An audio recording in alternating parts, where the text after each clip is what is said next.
The family that vacations together stays together. At least, that was the plan. Except now, the dastardly desk clerk is saying he can't confirm your connecting rooms. Wait, what? That's right, ma'am. You have rooms 201 and 709. No, we cannot be 5 floors away from our kids. The doors have double locks. They'll be fine. When you want connecting rooms confirmed before you arrive, it matters where you stay. Welcome to Hilton. I see your connecting rooms are already confirmed. Hilton, for the stay.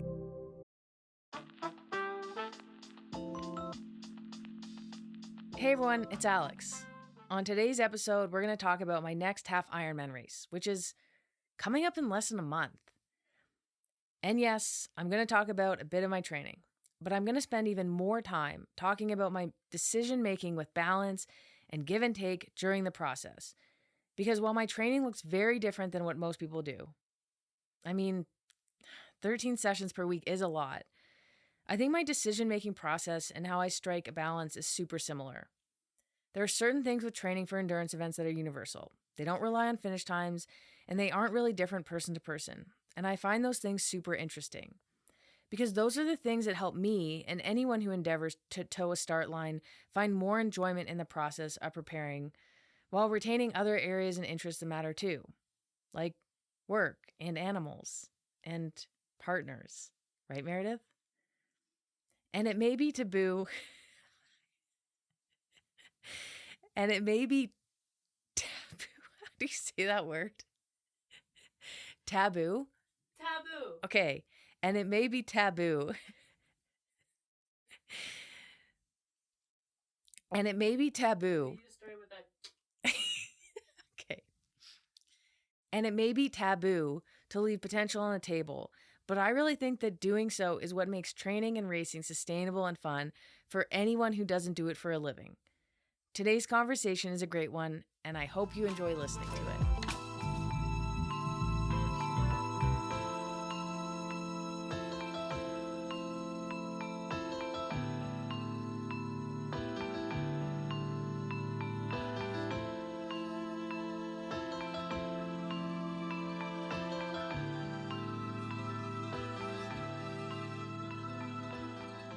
We have an update. I feel like you should be the one to give this update. Should I just come out with it? I don't. How do people make these types of announcements? Press releases, I think, most of the time. Instagram videos with balloons and colors and things. Like one of two colors? Mm-hmm. Okay. So there's like suspension. So they're like, You mean suspense? Suspense.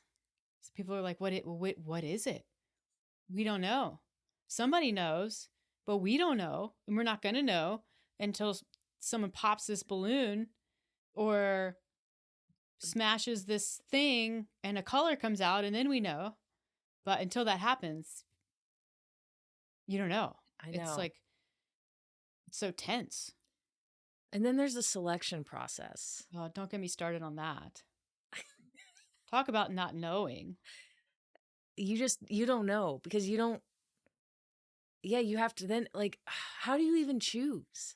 I don't know. And then once you have, like, you think you know, but you still don't know. You have no idea. Because, like, what is it going to turn into? You don't know. You don't know what you're getting. You don't know how things are going to evolve. There's so much unknown. There's so much acceptance that goes into something like this. Like nature versus nurture. You don't know what the breakdown is. You're just accepting it. And there's responsibility that comes with it. And you're like, we're going to do our best no matter what. Yeah. We're going to love it no matter what it is. Ends up being. Okay. You got to get. Okay. Everyone. Drum roll, please. Drum roll, please. That was that Chevy Chase thing. We are with Kitten. I was wondering if you were going to use the joke. I'm glad you did. You did a good job. We are officially with Kitten. Yeah, like not with Kitten in theory, like with Kitten in our own house. Yeah, the kitten is in the house. It's in a bedroom. Yeah. Yeah, that's the news. Which honestly, I don't know how we got here. This is how we got here. So we have 2 dogs and 2 cats. And like, frankly, it's not enough. okay. It's just not. And so the last addition that we made to the family was Joe, which was about a year and a half ago. Mm-hmm. And that's usually when I start getting a little antsy. Okay. And so I said to you probably 2 or 3 months ago, I mean, I'm always on the lookout. And like, what you don't know is I submit applications here and there, depending. I send you a lot of potentials. I'm always on the lookout for stray cats to bring home.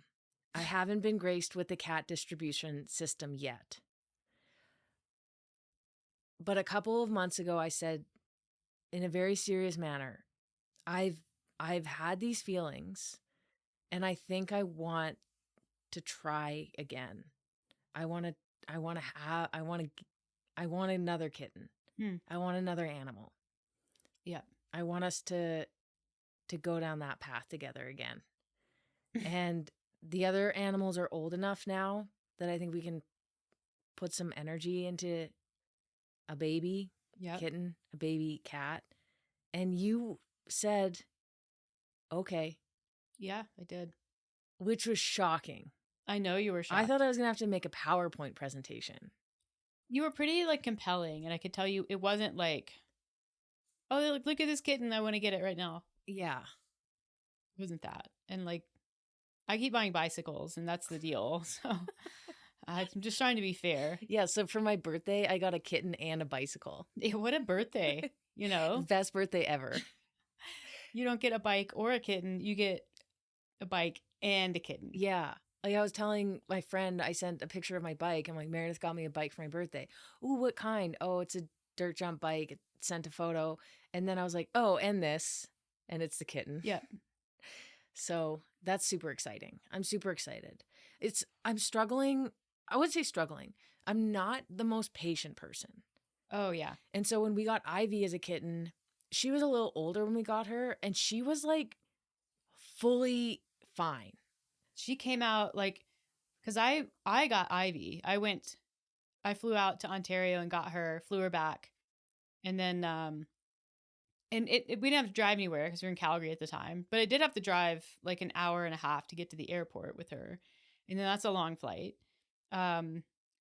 She was meowing the whole way, and basically opened the carrier in our condo at the time. And she just like stepped out and was like, I've arrived.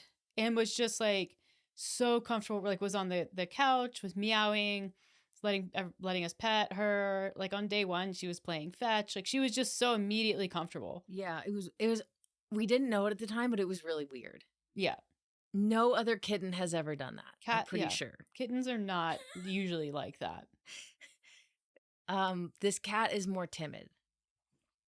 She's taking more time to come out of her. But she's opening up slowly. The first 24 hours, she wasn't eating or drinking or pooping or peeing. Yeah. So we called the vet, and they were like, hey, bring her in tomorrow if she still doesn't eat and drink. And then, funny enough, even though I know you like animals and you love all the ones that we have, you were not so stoked on this kitten. Because I'd be like, well, can you believe we're getting a kitten in a week? And you're like... And then last night, you were in the room for probably an hour with her. Mm-hmm. And I come in and you have cat Go-Gurt all over your hands and arms. Mm-hmm. And you're feeding her by your finger. Mm-hmm. Yeah. So you're essentially nursing her. I'm a patient person. Yeah. And I spent some time with her today, and she's coming out of her shell. Yeah. So do we have a name picked? Yes. And? It's Ren. R-E-N. Going with the 3 letters again. Yep. It suits her. It does. Yeah, I think so. Although I have to tell this story just because I think it's funny. I had a dream that we've talked so much about the name because all of our animals have 3-letter names, or at least that's what they go by. Because Ivy's technically Ivanka. Joe is technically Joplin. She goes by Joe. Rue is Rue. Mel is Caramelka, goes by Mel. So Rue's just a muggle. She doesn't have a long name. She has a lot of nicknames though. Yeah. Sweetums. Rhubarb. Ruellen DeVille. I feel like Barbara could be an evolution for her. She's Yeah. like, I like Barbara. She does like Barbara. She's in the room. That's what we're What talking. about Usain Bolt? Usain her new Bolt is the favorite. new one. Yeah, Usain Bolt's really good because she's fast. Yeah, so anyways, I had this dream, and we've been talking about the name so much and how we have to come up with a 3-letter name that we like. And we talked about, I've always liked Anna, like A-N-A, but that was your ex-girlfriend's name, so we couldn't do that one. Although I think we could take it back. I think we can reclaim it at this point. Yeah. I don't After know, 10 years, you can name your exes. you can name your pet after your Yeah. exes. But they wouldn't be they're not at the 10-year mark, they're no longer after your exes. It's just the same name. The name is now in isolation again. Well, I always thought Anna would be a good name. She's not really an Anna though. No, not quite. She's too like Scraggly. yeah. Mm-hmm. Yeah. So, anyways, we've talked so much about 3-letter names. So I had this dream, and in the dream we ended up naming her Scallywag, which I think is actually really cute. Yeah. So that will probably be one of her early nicknames. And then I think maybe every time we share her with the internet, she gets a pirate flag. Yeah. I also like Ragamuffin. Yeah. Like she looks like a ragamuffin. Yeah. She has like a lot of ear hair She's scraggly. and kind of looks looking. like what did I say? like a little gremlin. Yeah. Like she's a little like a very cute version of a gremlin. Kind of like an Ewok. Yeah. You don't know what an Ewok is, so that's fine. But yeah, it's a super exciting addition to the family. Yeah. None of the animals really have met her yet. It's going to be a slow and smart introduction. Yeah, we let her meet Mel because like the first night she seemed so scared. We're like, well, Mel used to be a mom cat and is actually this kitten's grandmother. That's a fun fact about it. Like actually, it's her grandma. Like actually, it's Mel's daughter's baby. Yes, correct. So we were like, maybe she just needs her grandma to comfort her. What is that word when you attribute human qualities to animals? There's a word for that. Yeah. Anyways, talk about doing that to a whole situation. We're like, she just needs her grandma. They put Mel in there. And Mel is such a freaky little cat. Like, she's so weird. And she didn't no even social skills. Didn't notice her. Like, basically we had to like put Mel kind of like in the immediate proximity of this kitten. And Mel just like she comes in so hot with her face. Just goes right in with her head. And not in like a rude way, but in like a hey kind of way. You know what I mean? Yeah. Kitten did not like grandma away. So Kitten was overwhelmed, so that was not a good move. But I didn't expect Mel to be that like forward. She wasn't aggressive, but she went in hot. She just has no. She also did that with Ivy. Yeah, she has no social cues. Like she just is the least appropriate cat. Yeah. Which is, I find very endearing. I hope this cat ends up being a little freak like she is because it's very funny. So, what do you think? Order of pets to meet Ren. Oh, I already have it. Okay, go ahead. I think we still do Mel first, but we don't put Mel like in front of her. We let them find each other. Yeah, okay. See each other. Yep. And then I think we do Joe. Okay. And same thing, like we let the cat see Joe maybe from like a distance, and then we have Joe come in and like settle on the bed and just like be there. And are we doing like one at a time? Like Mel goes out, Joe goes in? Okay.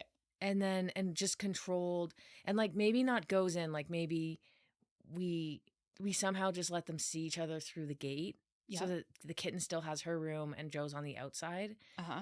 And then, because Joe doesn't care much for cats. Like, she likes the cats, but she's not like Rue. Like, Rue is going to be locked in. Oh, yeah. On this kitten. She's like new best friend. So, like, I think then we do Ivy. Yeah. And Ivy's touch and go. Like, part of me wants Ivy to be like, the mature person that she is. Yeah. She is an adult. She's a leader. I want her to set a good example. Mm-hmm. But she's also sassy. Yeah. And so I worry about her sassiness with the kitten. Fair. And she didn't really like Mel at first. So I'm like, how's it going to be with the kitten? I think part of that was because Mel's behavior. Yeah. And then I think last but not least, Rue. And it's funny because Rue is the only one that knows there's a kitten in there. 100% does. Every time we leave the room or go into the room, she asks if she can see the baby. She asks with her face. Like, she has this face on. Like, she knows what's in there. She somehow knows what it is. And she's giving, like, the most, like, passive, sincere, I promise I'll be a good girl look. Yeah. Like, please let me in. I'm really good with kittens. Please let me in. Like, please, I'm just a baby too. Yeah. That's what she's doing. It's wild. She's like, I would like to see the baby now. She knows. No one else knows. I don't even think Mel knows because Mel forgot. With Rue, it's like front of her brain. Yeah. 24/7 now. Mm-hmm. Yep. The kitten is living very rent-free in Rue's brain. Rue has never even seen the kitten, but she knows. Probably knows what she looks like. Probably. Somehow. So yeah, that's the update. We'll do we should just we should record all the interactions. But we need to make sure we give her enough time in between them so she's not like overwhelmed. Yeah, I don't want to regress her comfort level in our house. Mm-hmm. So, agreed. Yep. There is no way to transition to the topic for today. So I thought we could talk about, because your Half-Ironman is coming up at the end of October. So we're like literally, I think, 1 month out today. Which, how does that feel? Good. I mean, like, we'll talk about it, but I do think... Okay, that was supposed to be a short answer, so we'll skip that. Okay. We'll circle back to that. Your Half-Ironman is coming up. I'm just kidding. If you want to say something about it, you can. Well, I think the Half-Ironman distance, for me, is not that hard of a distance. Yes. And so, and the thing about Half-Ironmans, or any Ironman triathlon, is the time that you get isn't as comparable as, like, say, running a marathon, because the courses can be so drastically different. Right. Like, the swim here that I'm doing is basically with the tide in an ocean, whereas the swim that I did in the last triathlon was in a lake. It was freezing cold with no tide. Yeah. And it was a circle. So you're, like going around buoys and stuff. Yeah. So, like, you can't compare the swim. So I'm like, I don't know. This isn't going to be a good judge of how much I've improved in swimming. So in a sense, there's a lot of pressure is off. Yeah. So I'm not nervous. I'm just excited to go and have fun and, like, hopefully have a really fun day. I think with any endurance event that involves the elements to a large degree, which happens naturally once you exceed a certain duration, so probably anything over, 5 to 6 hours, I would say you're involving the elements. Mm-hmm. Because even something like, a 5 mile an hour difference in wind, just road running would have an impact. Mm-hmm. Maybe not so much on shorter distances, but definitely on something longer.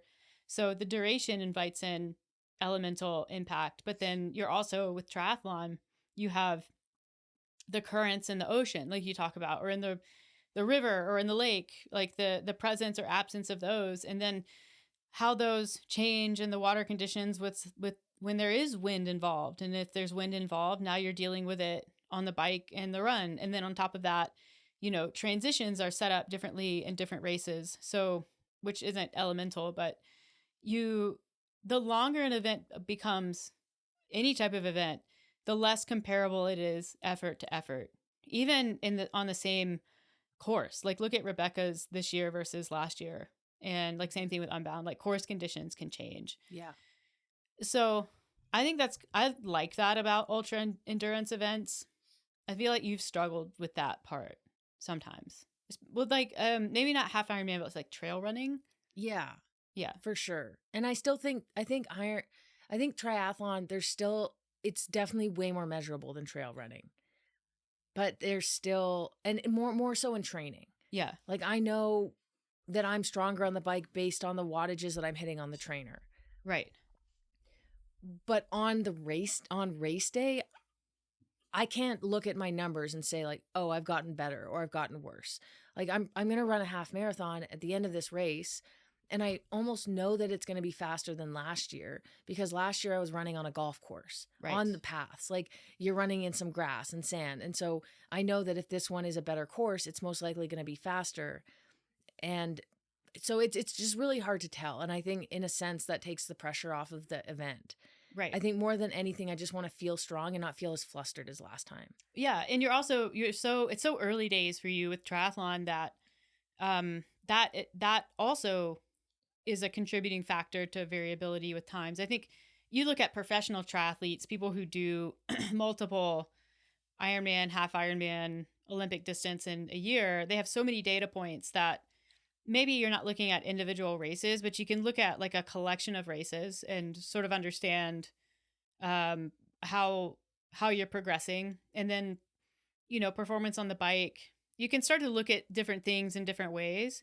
But to be able to do that requires that you have enough data to be able to throw out outliers and understand like statistical significance with all three individual modalities and then how they're coming together, in addition to how you're improving like transition 1 and transition 2, and kind of where you're like. Triathlon is also a game of trying not to lose time, because it's so easy to lose time in racing generally, but definitely racing when you involve a bicycle, and definitely racing where you involve a bicycle and then 2 additional transitions where you're having to get out of a wetsuit and get shoes on and stuff. So there's so much skill in triathlon that is, in addition to actually being physically fit to do it, that can impact the end result. Like someone could improve not at all with their fitness, but get so much more efficient with the transitions, and even something like position on a bike, you could shave off easily 15 minutes on a race, maybe even more, by just getting better at the skilled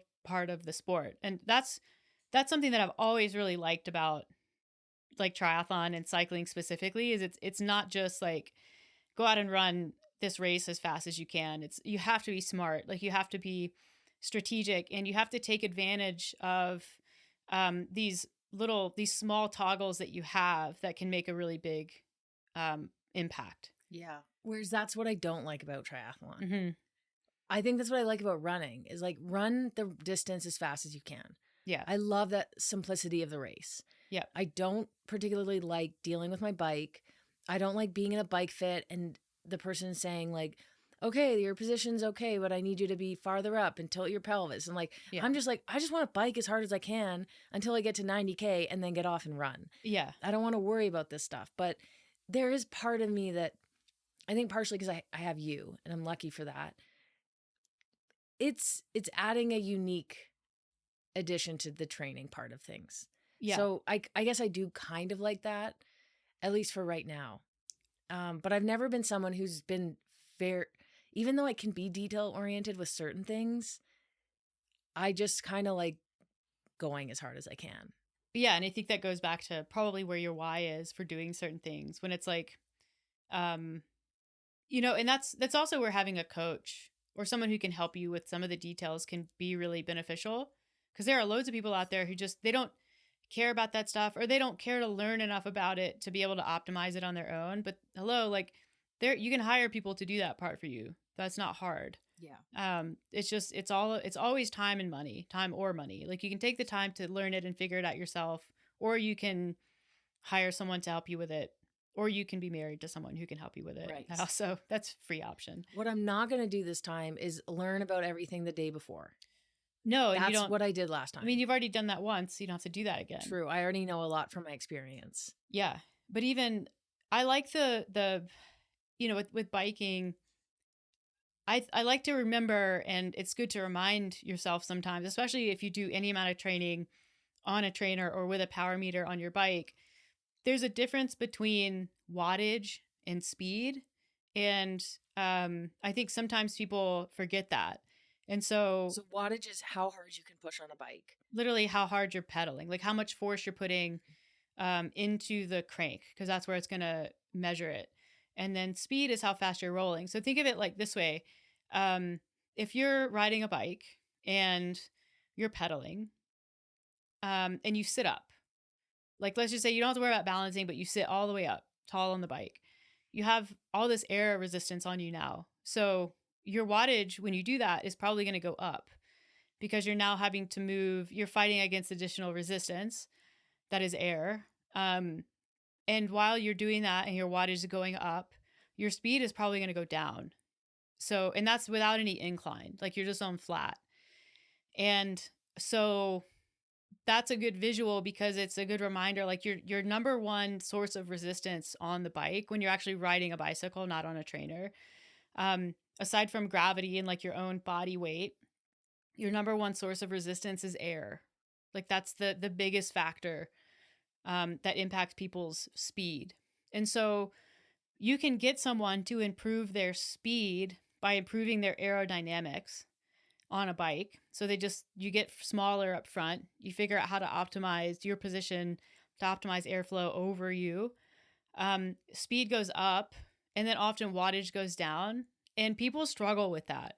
Like they're out there riding and they're looking at that wattage number thinking like, oh my God, I'm only able to hold, like 20 watts lower than what I can usually hold at this up on this ride, not sitting up, just generally. Oh, okay. Just like, let's say that you improve your position on your TT bike or gravel bike or whatever. You have a power meter because a lot of people do. And you're looking at that power meter. I go based on feel. Which is probably a good thing. But a lot of people look at their wattage. So you're looking at your wattage. You're in this position that is like quote unquote better for aerodynamics. But your wattage isn't as high as you can typically hold it. And people struggle with that. Like it gets in their heads and like, well, this obviously isn't better. So I'm just going to go back to what I was doing because my wattage is higher. But they don't realize like their wattage is higher because they're in a less efficient position. So they go back to what they were doing. Wattage goes up, speed goes down, which maybe they weren't even paying attention to. And they're like, see, better. And it's like, yeah, congrats, you just made yourself slower. But if what you care about is high wattage numbers while you're racing, sure, that's better. But when you're racing, it's not about wattage. Wattage is for training. Mm-hmm. Racing is for speed. And so you get used to looking at positions and details in a way that improves speed, and you let go of wattage because that's not as important. That was a rabbit hole. I'm really sorry. I like it. I like that. For bikers out there, that will make sense. Yeah. But I think if you've never heard that before, then it would be worth getting a bike fit and making sure you're in a good position. And this is coming from someone who doesn't have the best position. Yeah. But I do my best because I want to maximize the power that I can output. Yeah. And it's okay if it feels easier. That's the point. Mm-hmm. If it feels like it's lower wattage, it might be. And that's fine. It just means you're run faster. Right. And you're going to be able to run faster. If you can lower your wattage while increasing your speed, that's an ideal situation. Yeah. Because you either then get to figure out how to produce more watts in that position or just don't and go faster, be more efficient, and you have more to give it on the run.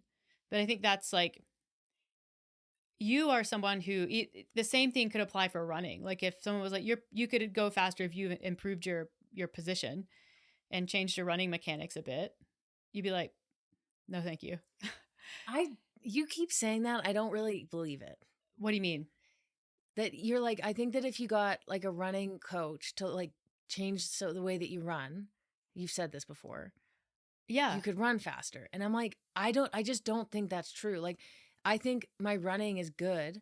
I think this is my opinion. I have pretty good running mechanics. I'm better. I don't get injured very often with running, especially when I increase my volume. And I think I'm getting faster at running right now by changing the way that I train in the gym.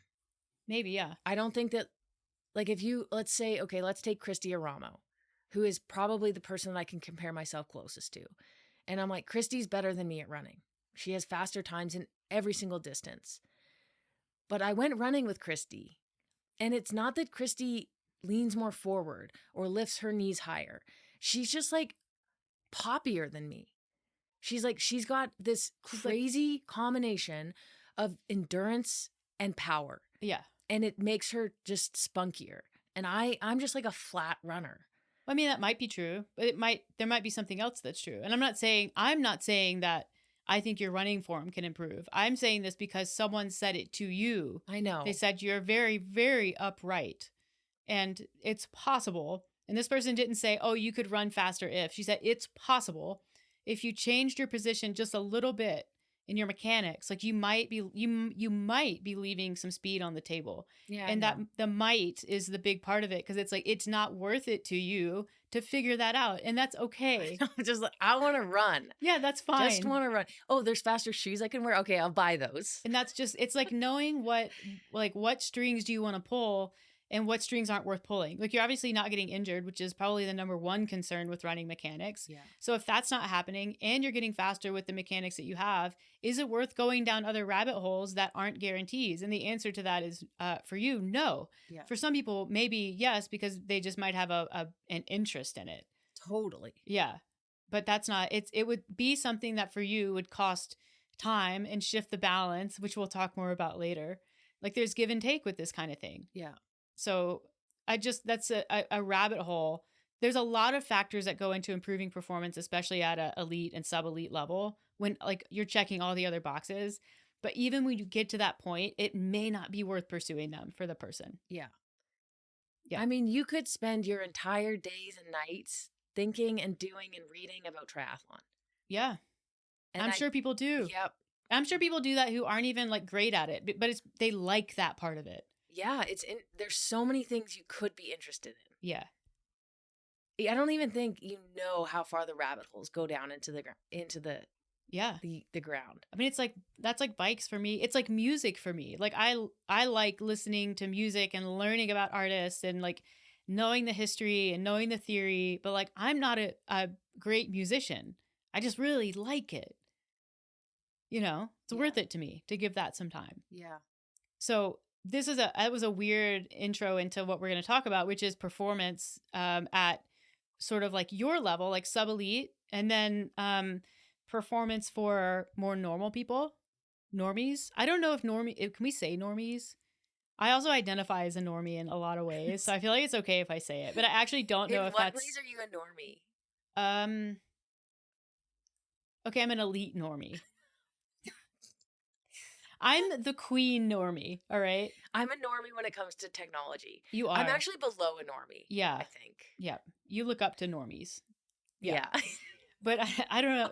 I just don't know if that word is offensive or not. I've not ever heard it in like a pejorative way, No, so I don't think it fine. is. I think it's fine. I think if you're using it and you're trying to be a dick about it, then it would be offensive. If you're like average, you're a normie. Yeah, it's great. It just like, yeah, we like normies. We are normies in many ways. So we're gonna sort of talk about like what is different and then what is necessary.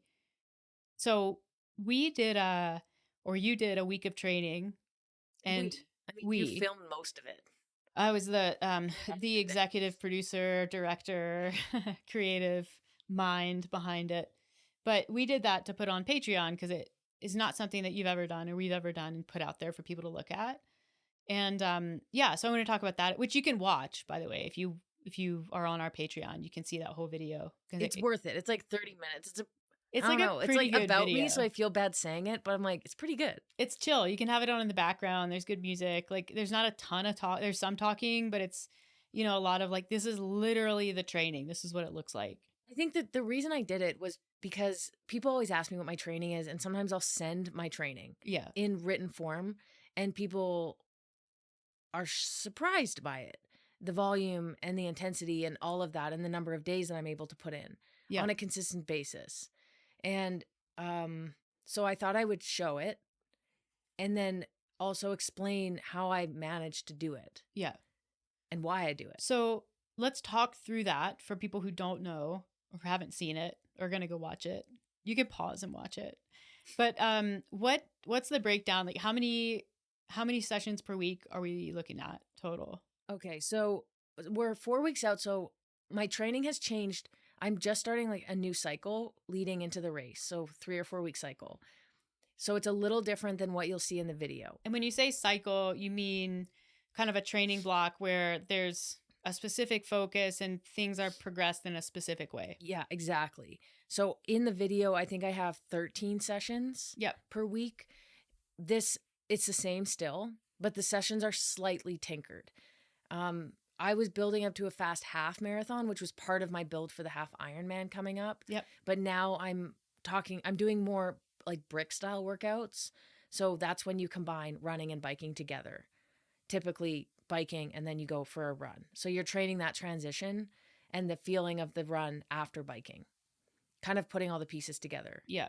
So, right now I have, so 13 sessions. I don't really take a day off unless I don't swim on Monday, but I'm trying to swim on Monday morning before work. Yep. So like 6:30. Wednesday, again, early. And then Friday morning is my swim club that's starting up this week. So that's it. Those are at like 6 or 6:30 a.m. So those are the swims. And then running, I run Tuesday. Tuesday is right now, Tuesday and Friday afternoon are my only runs. Run onlys. Whoa. Run onlys. Yeah. And then I have 2 brick workouts that incorporate running. So a brick workout is just combined. Yeah, so essentially 4 runs in a week. Okay. Then I have 3 strength sessions, Tuesday, Thursday, and Saturday. And then 1 only bike session. That's on Saturday PM.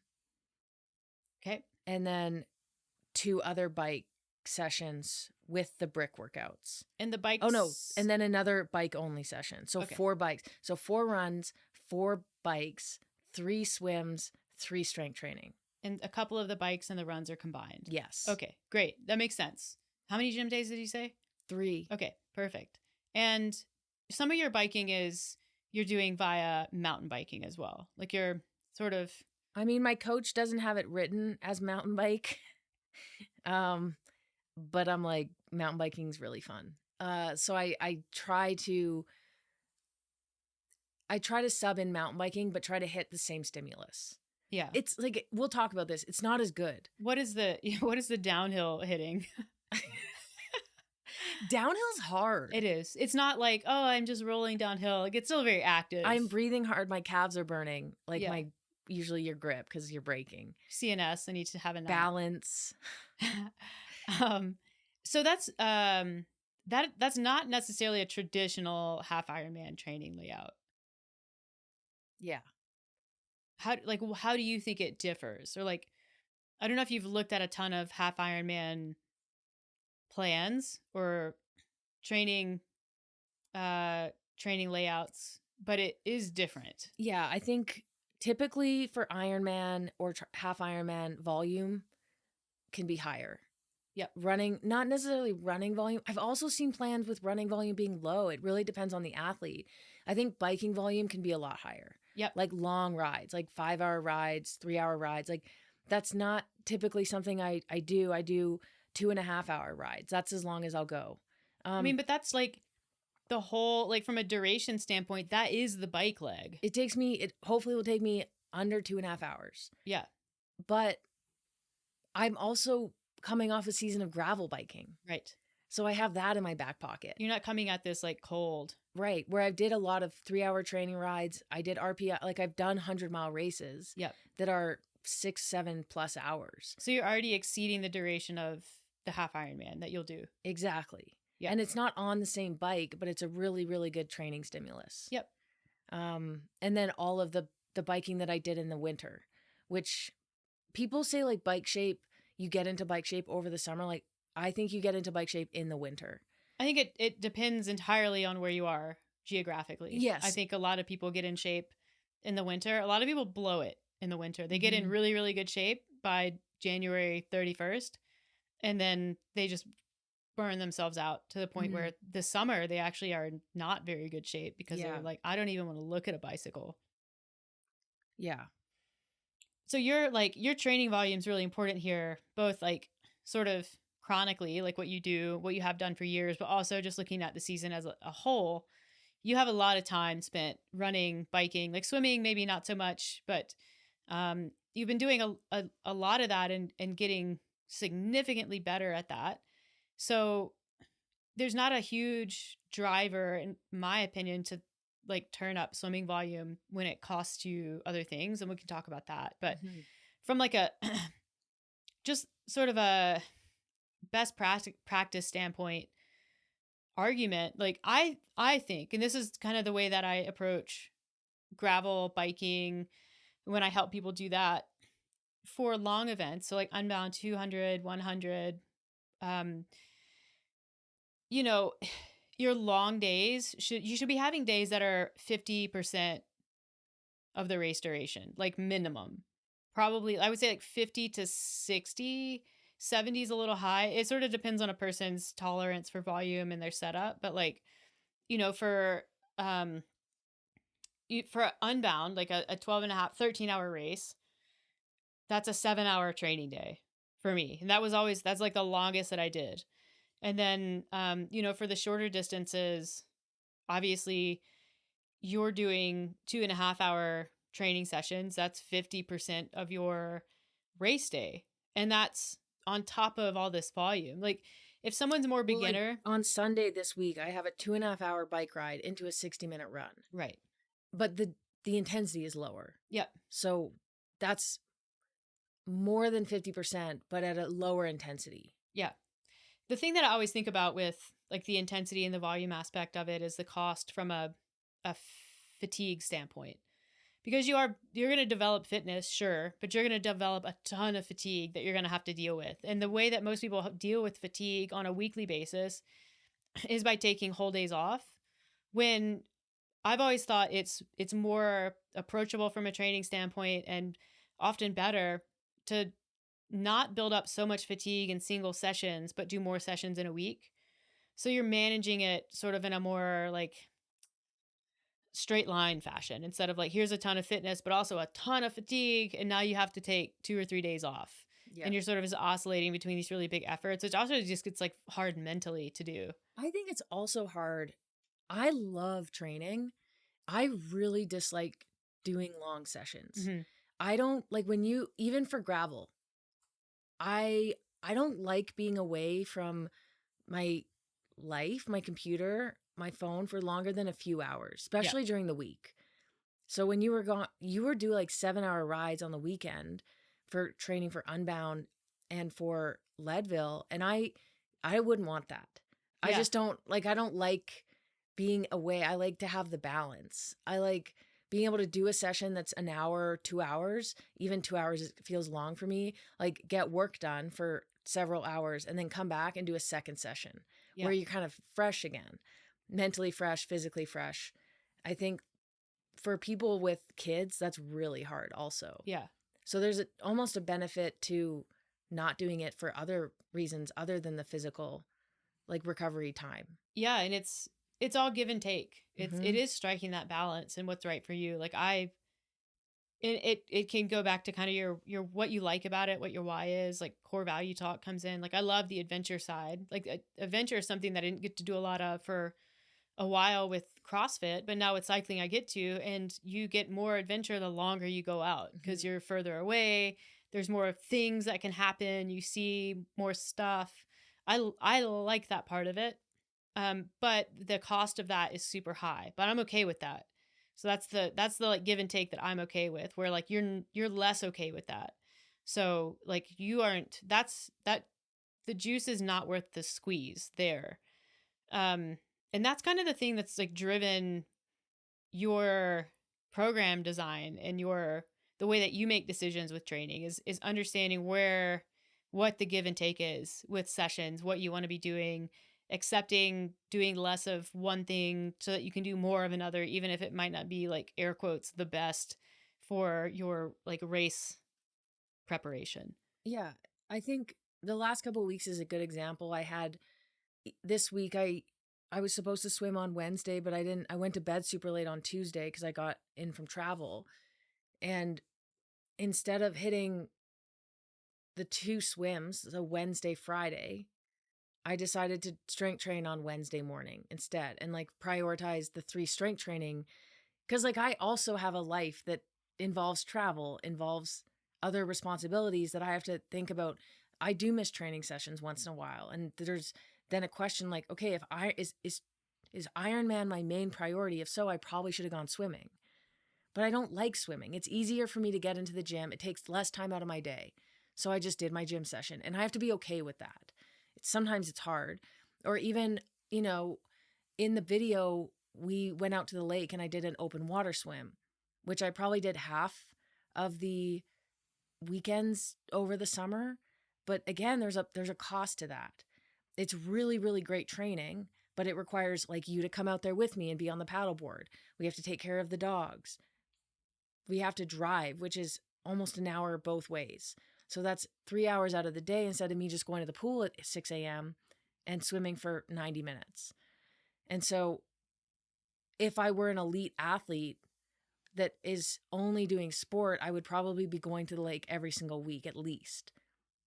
But I can't. I don't want to. I could, but I probably could, but I don't want to. Or you might be doing more swim sessions so that you improve even more there. But it's like the amount of effort that it would take to improve your swimming beyond where it's improved already would be tremendous.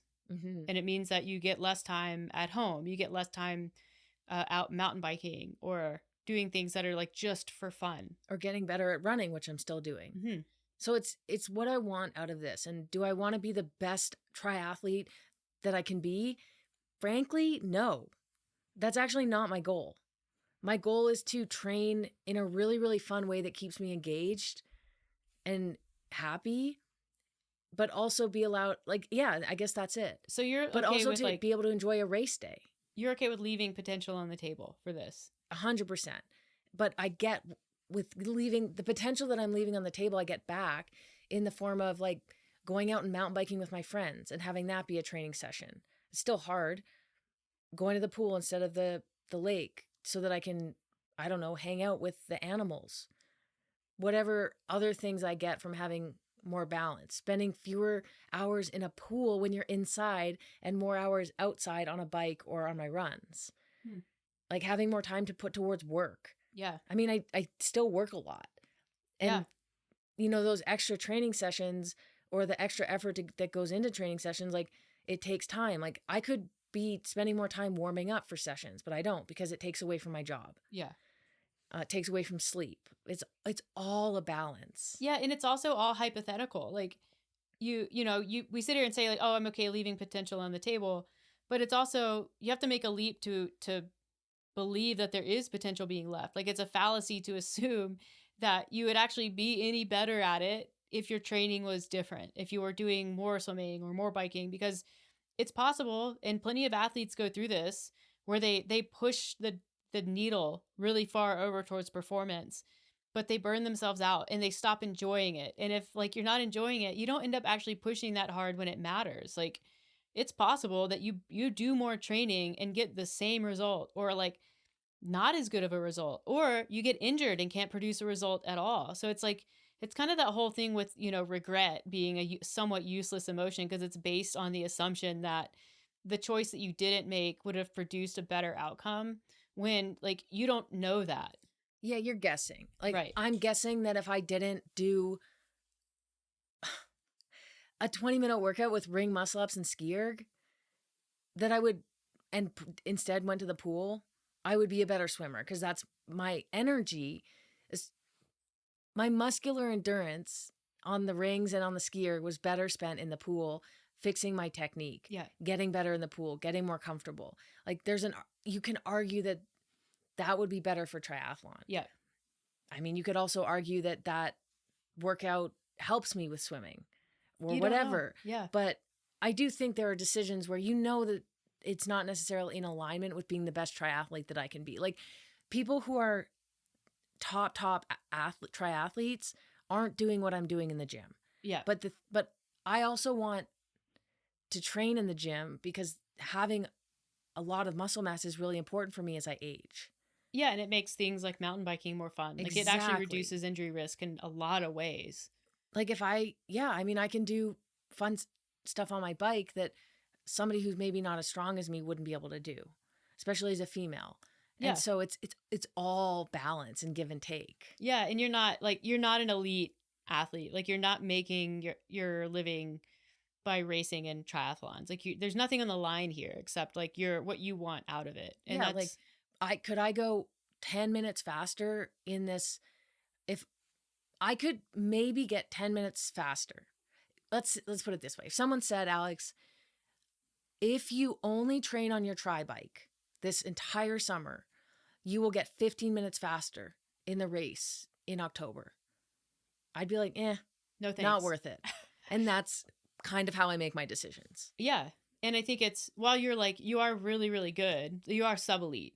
Like you're in that means that the decisions that you make are driven by what you want. Mm-hmm. Like what you want to feel, what you want to get out of the training, what you want to get out of the days when you're not training, what other things you have going on. And I think like, the takeaway for normal folks here who aren't training 13 sessions a day is to understand that balance exists for you too. And it's not just the balance with training, it's the balance with your whole life. Like there's give and take for everybody, and knowing, what certain things mean to you and why you do them, I think helps you make those decisions, because the worst feeling in the world is to give up, a bunch of things, people, relationships, activities that mean a lot to you so that you can aggressively pursue this one area and then not get what you want. And I think that happens a lot. Like people do that expecting that they're going to love the way that the achievement feels, and then they don't. Yeah, I mean, I've asked myself, why am I even doing a race? I'm on my mountain bike going off drops, like at the dirt jump park. I'm like, why am I doing triathlon? Like I haven't ridden. I went to a bike fit and the woman was like, how often are you riding this bike? And I'm like, I'm not. Like I don't ride it outside because that's boring. I ride it inside on rainy days. Yeah. And it hasn't even been hooked up to the trainer all summer. And to admit that's kind of embarrassing. But what was I going to say? It's just something about the balance. Like knowing what's important to you and like the give and take. I don't fucking know. Sorry. That's I totally okay. lost my train of thought. It's okay. I'm just going to make a note to myself.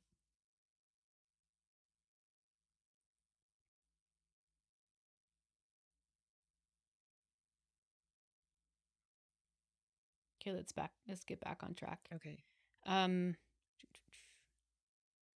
Maybe say like, let's transition there. Oh, it was about how I asked myself. Oh, yeah. Okay. Yeah. I can repeat that. No, you just pick it up. Okay. You said the last thing you said that will be of recording quality is to admit that is kind of embarrassing. Okay.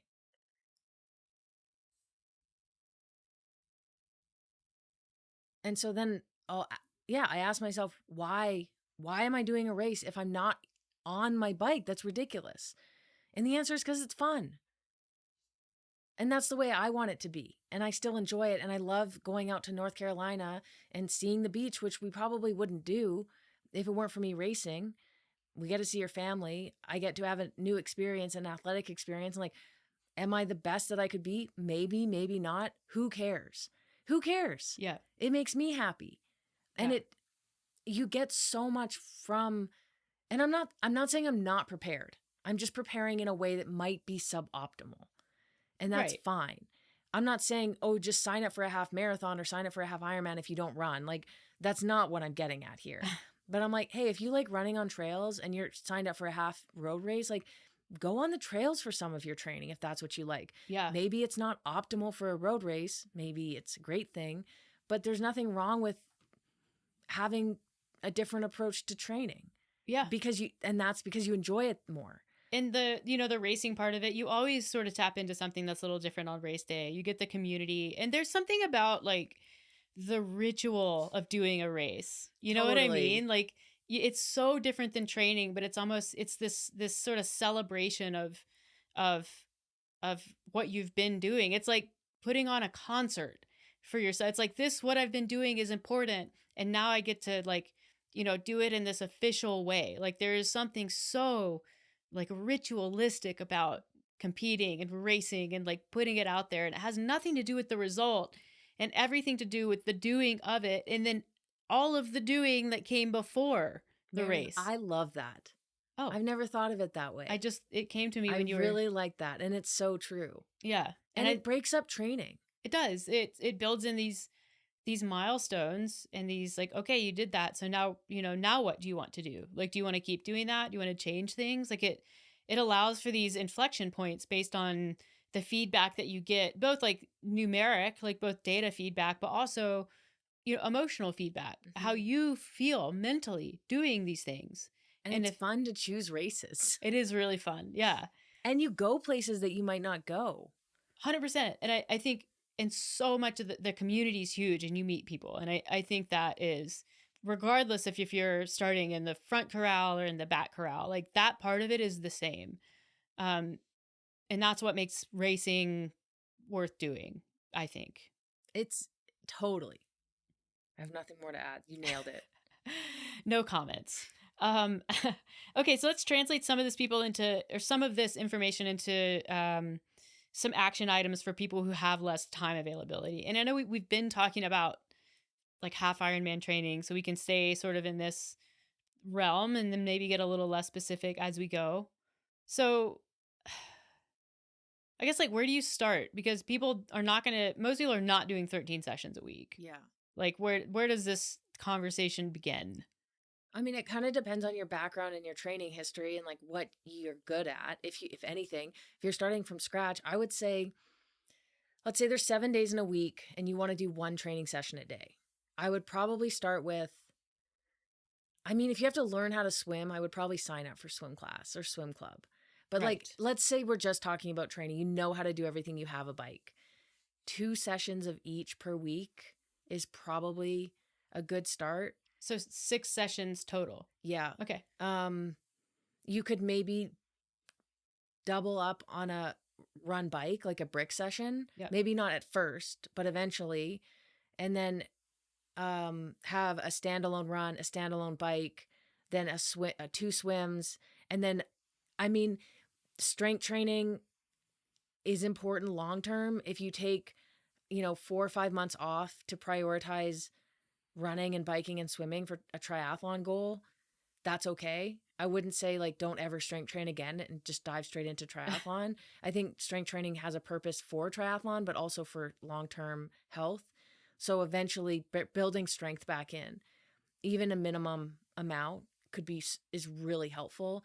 And I would probably do that by adding like one main strength day and then maybe a double session, like on a swim day. Yeah. Typically you swim in the morning early. So you would swim in the morning and then do a strength training session at home. Yeah. Or stop by the gym on your way home from work or whatever. So I would say like for a beginner, if you can swing it, like eight sessions would be really solid. Yeah. For a well-rounded program. They don't have to necessarily be super long either. No, and start with a sprint. Yeah. Triathlon. So many people sign up for a half-Ironman or a full Ironman, and it's like, what are you doing? Right. I mean, we've talked about this before. Like, if you've never built swimming into your schedule or running or biking, like that alone is a task, let alone the actual training. Right. So start with a sprint. With a sprint, you could get away with one bike or one run. Yeah. You're looking at a 500-meter swim, a 40K bike on the long side, 5K run. Yeah, you're not doing something that's so like discouragingly difficult that you're not going to want to do it again. Yeah. And I think it sounds like, I mean, the entry point and the answer right away is like the training has to be a little bit more specific than someone who's doing balance training. Even if you were to have a goal of like an Olympic distance or a sprint instead of a half Ironman, like you are going to have to do training that's a bit more specific to that goal for a while. And then maybe like periodization across the year. I think people would benefit from that in a way. Maybe like you don't have to do that as much because you have so much wiggle room with the number of sessions that you can get in. But most people who are racing in triathlons are racing them in a season, probably summertime, most likely, spring, fall, maybe. But you're going to be doing those events in like a specified period of months, which means you have all of these other months where you're not necessarily prepping for a race. That doesn't mean you want to like not do anything. I think this is where you start to build up like a maintenance volume.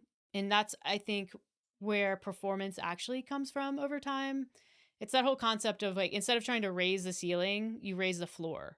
And I think that's training age, that's training volume. If your maintenance volume can just incrementally get a bit higher, then your training volume when you're in season gets a bit higher and also more intense. And so now you are able to output. But people, maybe you're doing 6 triathlon specific sessions when you're in season. And then when you're out of season, maybe that goes down to like 4.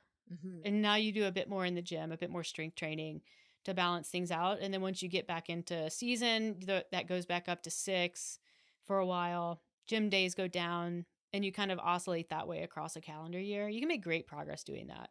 I would say the biggest hack for managing what is required for triathlon training is getting as much as you can as close to your house as possible, preferably in your house.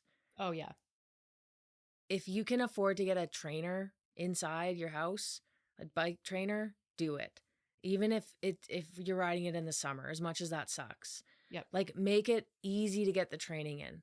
Like, run from your house. If it's winter, like, get a treadmill or find the closest gym that you can and get, even if the strength situation there isn't as good, you can't do tactic programming. Like, if they have weights, go there. $9 Planet Fitness membership, do it. Yeah, or get some dumbbells in Yeah. your house, even if it's you're working out in your laundry room. Yeah. Like, that kind of thing makes the world a difference.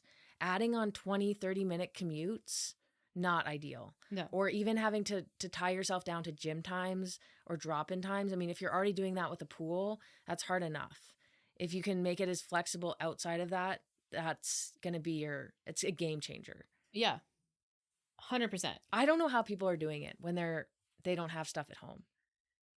Yeah, I feel that every time we travel. I'm just like, oh, I have to get in a car and drive to a gym. Are you kidding me? Yeah. And it's very privileged I don't to say, think but like, you don't understand the friction it is to get in your car and drive somewhere. Even 5 minutes adds friction. Yep. When you have the option of the home gym, even 5 minutes of driving is now a barrier you have to overcome. Yeah. I think it's the investment in a home gym, even if it's super minimal, is worth it. Yeah. If you really care about your fitness. And it doesn't mean that the door into the garage doesn't become its own kind of barrier, but it's like, it still does. It's not a car. It's not having to like get your stuff together and go to a gym. Yeah. And deal with other people. I think a lot of the training that people commit to and the way that they find their balance does depend on the experience that they want to have in the race. And we've talked about this with you, like leaving potential on the table. I think that that's great. And I think potential at a sub-elite level is single percentage points. I think at a recreational level, it can be much larger. And so understanding, like, are you doing this to do something hard? Are you doing this for completion just because you want to check the box and give it a go? Or do you want to tattoo? Yeah. Or That's Jill. Our 100%. coach Jill. She's like, I'm pretty sure this is one and done. I want the tattoo. Yeah. I want to complete this thing. I mean, she's been training her ass off. Yeah. But she's just like, I want to have a good experience. Like, complete this and be like, okay, we're done here. I'm sure she'll do another one, but that's her approach right now, her mindset. Yeah. But it's, are we trying to perform or are you just completing? Mm-hmm. And I think when people are very new to something like a triathlon, even like a half-Ironman, but certainly a full, you're showing up to the start line underprepared, baseline. Like we've talked about that in a previous episode. Like everyone shows up underprepared to some extent. We want to close that gap as much as possible because like you don't want it to be miserable and you don't want to get hurt. So I think those are kind of the two like main top priorities. Like we want to be prepared enough where we're not putting ourselves in danger. And then it becomes how much more prepared do you want to be and why? And I think if you're like, nah, I want the tattoo. I want to do an Ironman. I want to do this ultra and just say that I've done it so that I can prove something to myself or whatever the reason is. But I'm good if I don't run my fastest race. That training approach is going to be different. I found it as prepared is such an interesting concept. When I was lined up for the half marathon last weekend, there was a girl beside me. She was talking to her friend and he was like, how are you feeling? And she said, I'm so underprepared for this. But it was someone who is like at the front. She's clearly a runner. She said, I'll be lucky if I can do sub 90. And so underprepared, I was like, underprepared for what? Like, are you prepared to run sub 90? Because it seems like you are. Yeah. Are you, it's not like she's going for a PR. Do you know what I mean? Like she wasn't, I wanted to be like, what does that mean? Are you underprepared to race your fastest race ever? But it doesn't sound like that's your intention. It's like it's interesting that she would choose underprepared and not unprepared, because I think there's like a language thing Well, there. maybe like, it was unprepared. Well, I mean, don't know. underprepared sounds like it's actually more accurate to what she was doing. It's not like she isn't prepared to some degree, but it's like she has probably the training age and the capability, or the capacity. Which one is it? I'm trying to think. The capability to run a fast race, but maybe not the capacity to run what she can run when she's fully Yeah. prepared. Okay, that's good. Yeah. I think if you were to define underprepared for a triathlon is maybe not completing it. Yeah. But at the same time, some people, their goal is just to get as far as they can in the race. And they're prepared in that moment to get farther than they've ever gotten on the bike before getting cut. Right. And so in that, it's all very subjective. And I think there's nothing wrong with completion or with going into it with that kind of a goal. And I think that, there's part of me that's like resistant to that, or was initially. Like there are certain races where you see people do that, and I have this knee-jerk reaction to judge it. But I think that it makes things like Ironmans, it makes certain bike races like Leadville, which is a great example of this, more accessible to people who maybe know on a level like, I will never complete Leadville. That is just not in the cards for me. But maybe I'll make it further than I did last year. Maybe I'll make make it to Twin Lakes 15 minutes after the cutoff instead of 45 minutes after the cutoff. Mm-hmm. Like you can change the way that you think about sports and like the way that people participate in them when you take the barrier, the standard of like, you have to complete it or else, off the table. Like there are so many other ways to show up and engage with these events that don't necessarily mean that person's going to finish at it with an elite time. Or like, I mean, yeah, Leadville's actually probably the best example of this, like both the running race and the bike race, because so many people show up and it is like, let's see how far I can get. And I would love, like, if you feel an urge in your body to like judge that and say like, oh, well, that person's unprepared for the race itself or underprepared. You have to realize like there are some people who will never be able to prepare to a degree to complete a race like that. And that doesn't mean that they shouldn't be allowed to show up and do it in a way that works for them. Like that's accessibility, I think. Okay, what if a person takes a spot in Leadville and doesn't train and shows up and is like, oops, that can be judged. Yeah, I mean, it's tricky when there are lottery spots and you want like, honor the event to the extent that you can. And I think it's hard to say, like, start pointing fingers and say, this person did that, this person didn't. Like, if you're doing that. And that person carries enough with them you don't have to add to judgment to make them question their decisions. And there may be they're not going to have a fun day out there, okay? That's enough of a things punishment. That came up in that person's life between getting in and actually showing up to race it that made preparing fully impossible for them. And again, then it becomes like, well, should they not show up? And I'm like, no, they should show up, and I hope that they do. Like, there's still a lot to gain. Yeah. It's an opportunity for growth for that person. I think when you're making a decision whether or not to run or not, race, it's not a question of, are you ready? Are you prepared? Right. It's the question I always ask my clients when they're like, well, should I still race? Like, I've been sick through this training cycle. The answer is, do you feel like this could be an opportunity for growth? Do you feel like you can grow or learn from just running the race, not for time, being out there with the community, like having fun, in quotes? Like if I have a horrible training build, would I run a race? Probably not. Yeah. That's that would not be an opportunity for growth for me. But you know where that line is for you. But for other people, I absolutely respect that. I mean, we know, and I won't like name names, but we know of a person who had tried to get into Leadville maybe a couple of times, ended up getting in on the lottery, and I don't know if they got in one or two times, but I know the most recent time that they got in, like we both were keeping up with the training because it's super interesting to see how people prepare for Leadville coming from a running race. A running race, coming from a background that isn't endurance running. And we were the whole like prep, we were like, I don't think they're doing enough. Like their training was not making any sense. Like no long days, a lot of like very short runs. And I'm talking like 5 to 10K short, like 25 to 45 minutes training sessions for Leadville, like a probably a 30-hour race if you're lucky for this kind of person. And it was but what was weird is like what you saw in social media was very like, 100 days until Leadville. Like it was like, I'm preparing for this. And I'm like, no. But I don't even know if that was because we don't talk to this. It was someone we follow. Yeah. So, and kind of know, but like don't talk to anymore. And so it's hard to know if that person thought that was enough or if they knew it wasn't, but they were just doing it for social media. But the thing is regardless, they weren't prepared. They had a really, really bad day.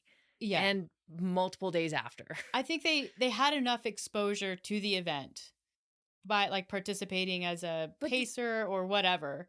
They had enough exposure to Leadville and people who learned from the first time. I know. But yeah, I don't think that the like didn't thought that they were prepared as a relevant art.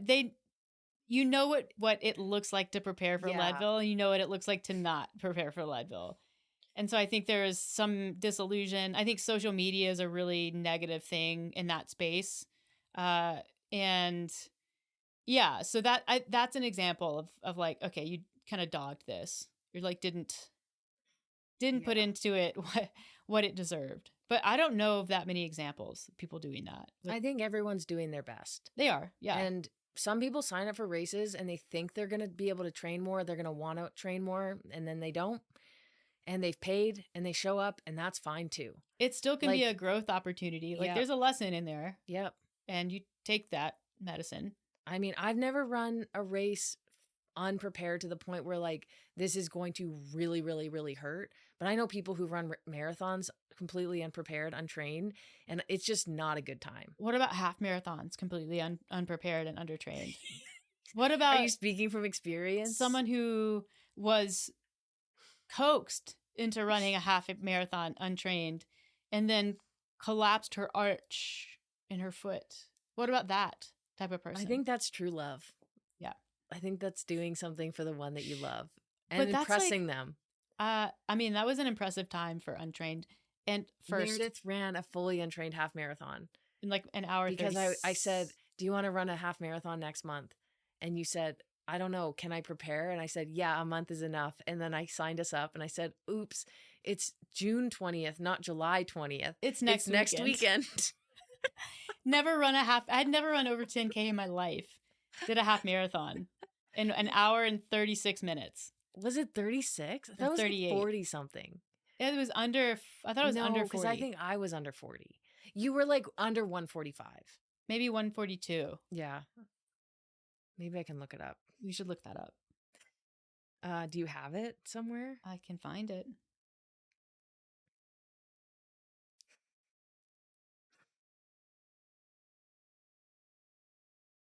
I think I have like the old photo.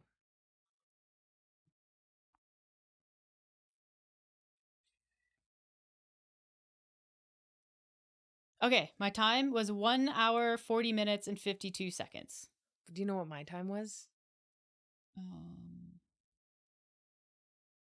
Your time was 1 hour, 34 minutes, and 56 seconds.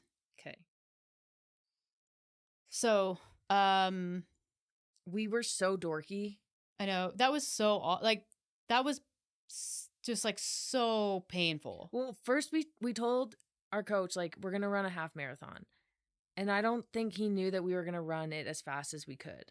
I think he kind of thought we would do what a lot of normal people do, which is just like go out there and run it. And like, but like, I don't have that part of my brain. And I did at the time. I also didn't. At the time. Have that. I don't know that I may not have it, but you know, at some point that was going to be painful for me, no matter how fast or slow I tried to run it. So there's that saying, you can You can run across the coals or you can walk. Yeah, true. You choose. So I ran and I collapsed my arch. Yeah, that wasn't good. Um, Wait, and then didn't you find out you got to the games? yeah, a few weeks later, they were like, yeah, so you're getting a backfill invitation to the CrossFit Games as an individual. Or they didn't say I was getting it, but they were basically said I was getting it. They said, continue prepping. And I'm like, homies, I just collapsed my arch and my foot. Talk about not a good prep. Okay. I mean, I think we've already answered this question, but why not a full Ironman for you? It was exactly what you said when you said, I want to raise the floor, not the ceiling. Because I think that if I give triathlon in the way that I'm approaching it, which is for me balanced, it's not taking over my life. I'm enjoying it. I'm not swimming 6 times a week to make sure that I can swim 4K in open water. If I train for a half distance for long enough, which I'm coming up on a year of full training now, since I committed to training for an Ironman, Half-Ironman. If I give 2 to 4 years, honestly, training for the Ironman for performance, not for completion, because I think I could complete it probably today. Yeah. Won't be that hard. It won't be that difficult. It will be like a little bit of a ramp up in certain parts of training, but it won't be hard. I'll just be like, oh, okay, I'm going to dial up for an Ironman now. Kind of like I do for marathons. Like I have such a good running base that if I want to do a marathon, I can do a 3-month build and, potentially PR. So that's kind of where I want to be. I don't want it to be something where I want this to be over. It's going to be so hard. And I want to do it and run like a 3:10 marathon at the end of it. I want to enjoy the marathon after to the degree that you can. Yeah. I don't want it to be so far off my best marathon pace. So I don't want to rush into it. I want to just have balance and then sign up for the full when I know it's going to be a really fun day for me. Yeah. And I think you don't want to be one of those people, and there's nothing wrong with this, but there are a lot of people out there who are like, oh, I used to do triathlon, or I did an Ironman one time. Everybody. And it is because, and a lot of people are open with this. They're just like, it was too much.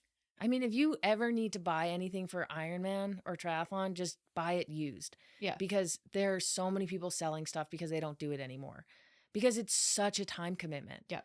And it's hard. And you can't really have that much else going on in your life. Yeah. If you're building up to an Ironman. And it's like when something is that hard and it relies on like that much motivation to do it one time, the likelihood that you do it again is super low because you have that memory of like, that was so hard and it took so much for me to do it. Where like if you raise the floor and you raise your maintenance volume in your base to the point where it doesn't require that much to do, you can do it on repeat. And it's not actually that hard. Not to say that it is hard to like the race it's hard. It's hard to push yourself, but it's not as monumental of an effort. Exactly. So I probably will do an Ironman, but I want to do it when I can crush it without it taking over my life and my training. And that's the truth. I think it's what makes that unique is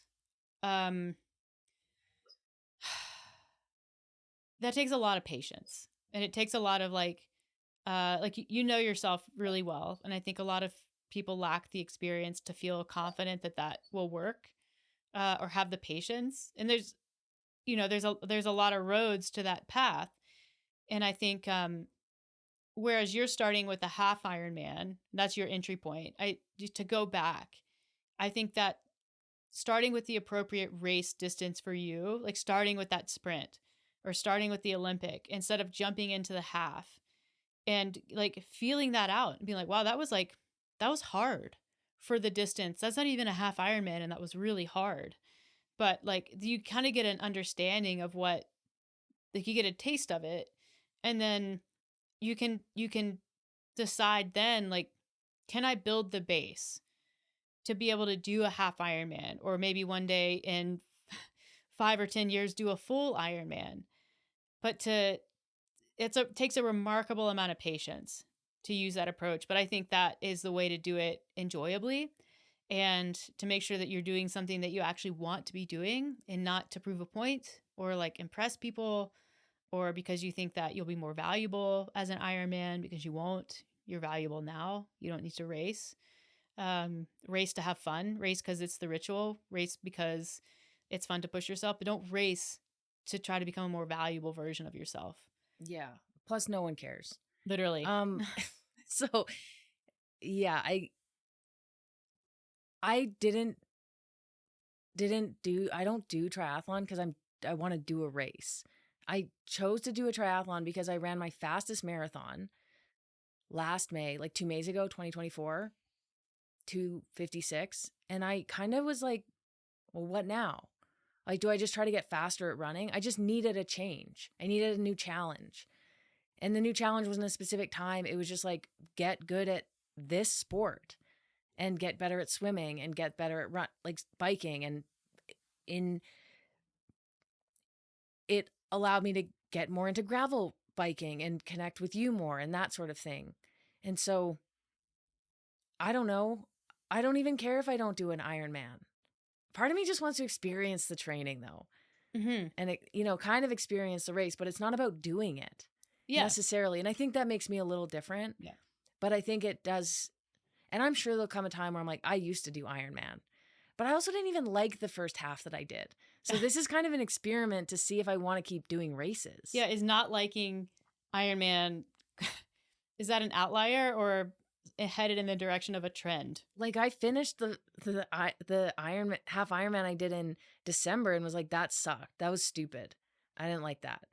And so I'm doing it again to kind of see, well, maybe I'll have a better time with it. I've certainly enjoyed the training the way I've had it. And so I don't know, we'll see if I like it. Cause maybe gearing up for a whole Ironman, I thought last time when I finished, why would anyone do double that? But your body forgets pain and time passes and you start you sign up for another race. Start daydreaming about spending a you winter already have all Arizona. the equipment. I may as well. But yeah, that's the answer. Like I'm not ready for a full yet. Yeah. How very self-aware. It's been, you've been doing great on social media. Like you're giving people a lot to follow along with. And I think that's our goal, is to be really transparent with this process. At least I say our. I'm not one of those like our weird people. I don't speak for you, but I'm putting this out there so that if I shit the bed, then I can say, well, I didn't really do as much training as I could have. I was okay leaving potential on the table. And I didn't even use my tri-bike. I left a lot of potential on the table. No, I want to say I'm training my ass off. You're going to send it. Yeah. I'm trying really hard. Yeah. Maybe in a unique way, but I'm really out there. Yeah. Putting in effort. Yeah. And it's kind of fun. I love seeing you do shit you're not good at. So swimming. You haven't seen my swimming lately. No, your swimming looks good. I watch it from a paddleboard, but right. The other thing about triathlon, no one looks cool. It's not like you're getting cool pictures to put on your wall. Nobody looks good doing triathlon. The bike photos I saw, I was like, I can't even. I look ridiculous. Look at that helmet, Yeah. Obviously keep following along. The race is in a month. Actually, when this comes out, it will be in less than a month, a couple weeks. Yeah. So we'll be doing a lot of content, obviously on social media and Patreon and on our personal pages as well. So make sure you keep up, and we'll for sure do a race recap of, either written or audio video at some point. Thanks for doing this whole podcast about me. You're welcome. Back to the kitten. Back to the cat.